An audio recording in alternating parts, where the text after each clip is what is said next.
momento precisamente, pues vamos a platicar de este tema con una de las familias o un representante de una de las familias que sufrió la pérdida de un ser querido. Óscar Vargas, quien ya se encuentra en este momento en una videollamada con nosotros esta tarde.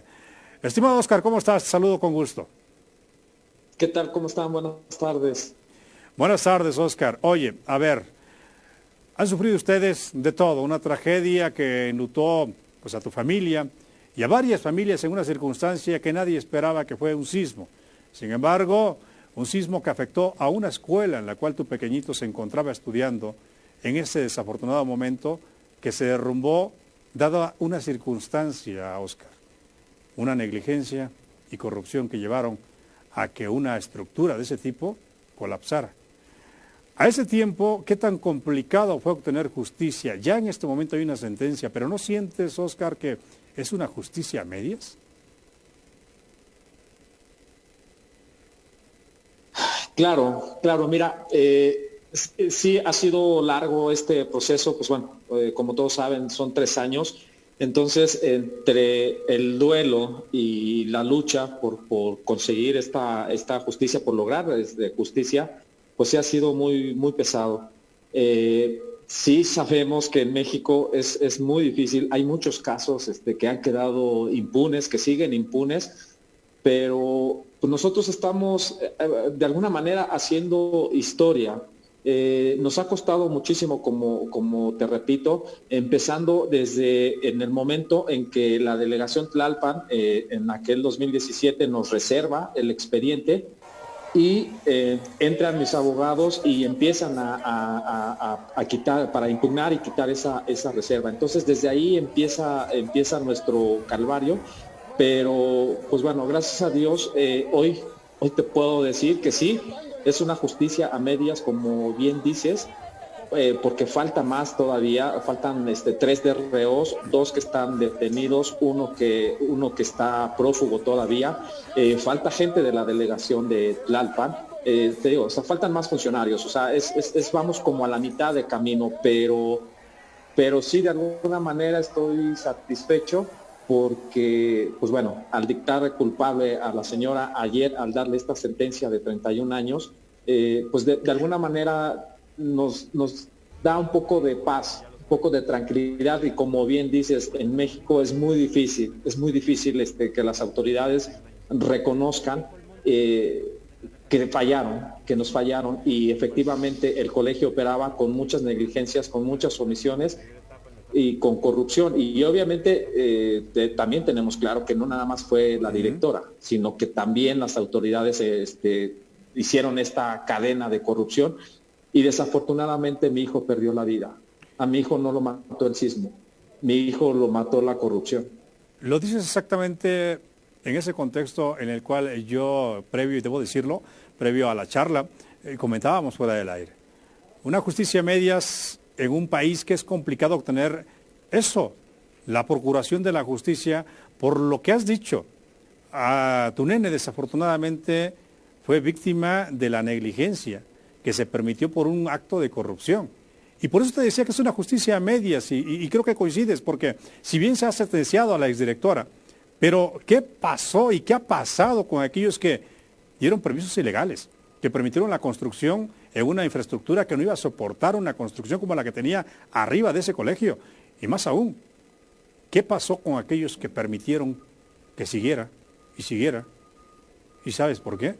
Porque hubo dinero de por medio que se prestó a dar permisos, que desafortunadamente, lo dices, pues le arrebataron la vida a tu pequeñito y a varios más. Así es.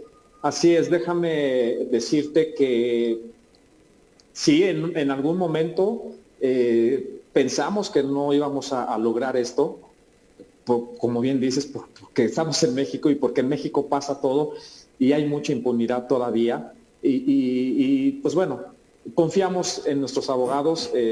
Yo estoy en un grupo, somos 3 grupos de papás, yo estoy con el Buffet Fuentes León, y pues bueno, o sea, mis respetos para ellos. Ellos agarraron el caso y a sus hijos, a mi hijo lo sintieron como su hijo, y por eso es que iniciamos esta lucha.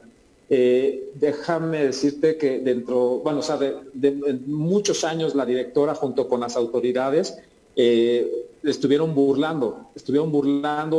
La directora hizo muchas modificaciones, las cuales llevaron a debilitar la estructura y al colapso de este colegio. Era un peso de más de 200 toneladas que tenía, ¿sí?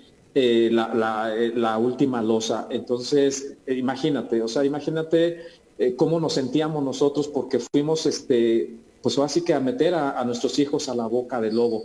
Y ayer todavía en la audiencia, la directora en el plan con su plan de soberbia, como siempre ha actuado, todavía ayer nos dijo que ella no iba a pedirnos perdón porque ella es inocente, porque ella también es víctima. El abogado todavía nos deja entrever que nosotros tuvimos la culpa por llevar a nuestros hijos ahí, porque no investigamos más. O sea, son cosas que son inverosímiles. O sea, no puedes tú creer, o sea, que tengan tal cinismo. Y pues bueno, volvemos a lo mismo. O sea, las autoridades también contribuyeron a esta tragedia, y a través de la fundación que hicimos, que se llama Ángeles contra la Impunidad, vamos a presionar a las autoridades, porque déjame también decirte que hay varios colegios a la redonda del Repsamen que están en las mismas circunstancias.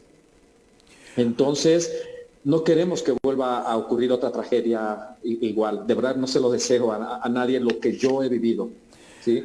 Era un niño que tenía 7 años, que tenía muchos sueños, que nosotros, su mamá y yo teníamos sueños para él, y de que haya terminado así, no se vale.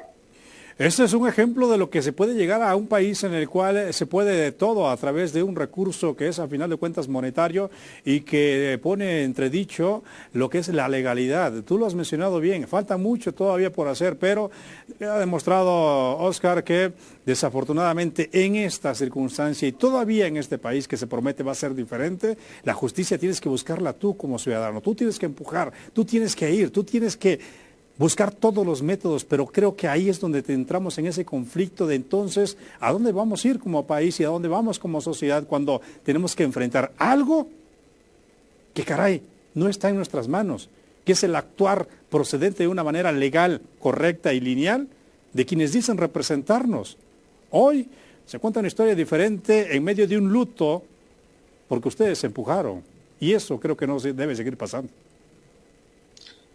Así es, te repito, ha sido una lucha incansable. Déjame decirte que en estos 3 años, inclusive amigos, la propia familia me decía, por favor, ya deja descansar a tu hijo, ya deja eso en paz, no vas a conseguir nada. Y al contrario, eso fue lo que más me motivó a no quedarme callado, a no quedarnos callados.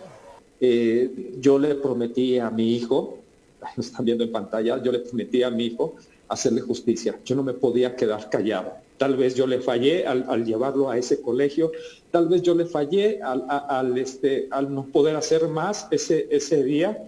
Era un caos, era como una zona de guerra, y yo no podía. Yo hoy te lo digo, hoy soy los pasos de mi hijo, hoy soy los latidos de mi hijo, soy su voz. Y esto nos impulsó a llevar esta lucha, ¿no? Y afortunadamente las autoridades, algunas autoridades también nos hicieron caso y se sensibilizaron, y pues bueno, llegamos a esto, ¿no? A hacer justicia, que repito, aún falta más. Entonces, no podía quedarme callado, no podíamos quedarnos callados, ya basta de tanta impunidad. ¿Qué sigue, Oscar, después de que tú vas a seguir viviendo tu luto? Porque yo lo he dicho, perder un hijo no tiene ni nombre. A alguien que pierde un padre se le llama huérfano. A alguien que pierde a su esposo o a su esposa se le llama viuda. Pero a alguien que pierde un hijo ni siquiera tiene nombre. Y tú seguirás viviendo ese luto. ¿Qué sigue después? Tengo un minutito y perdóname por el tiempo, pero ¿qué sigue después de esto en medio de, insisto, el dolor que todavía siguen viviendo como familia, pero que ustedes han demostrado que cuando el ciudadano se cansa de la circunstancia que se vive en un país, obviamente solamente con el empuje de uno se pueden lograr las cosas? ¿Qué sigue en esto? Mira, tienes razón con lo que estabas diciendo. Yo perdí a mi madre en el 85, tenía 17 años, cuando tenía 33 perdí a mi padre y me dolió, obviamente me dolió, pero ahora que perdí a mi hijo, hoy por hoy, o sea, hoy, todos los días le sigo llorando a mi hijo. Lo que sigue, obviamente, te repito, vamos por los DROs, vamos por la gente de Tlalpan, que supuestamente tuvimos una reunión la semana pasada y el contralor de aquí de la Ciudad de México nos dijo que ya estaban castigadas por ahí aproximadamente 8 personas, unas 20 años los inhabilitaron a otras 10, pero lo que estamos buscando es que se haga público, para que vean los demás servidores, las demás autoridades, que esto debe de tener un castigo, el seguir actuando mal, el seguir siendo corruptos. Entonces, pues es lo que sigue, o sea, vamos por toda esa gente que actuó mal. Entonces, falta. Sin duda, y te agradezco mucho este enlace. Por falta de tiempo tenemos que dejarlo aquí, Oscar, pero te agradezco mucho el enlace y sin duda esto tiene que ser ejemplo para que las cosas no se repitan. Gracias y cuídate mucho.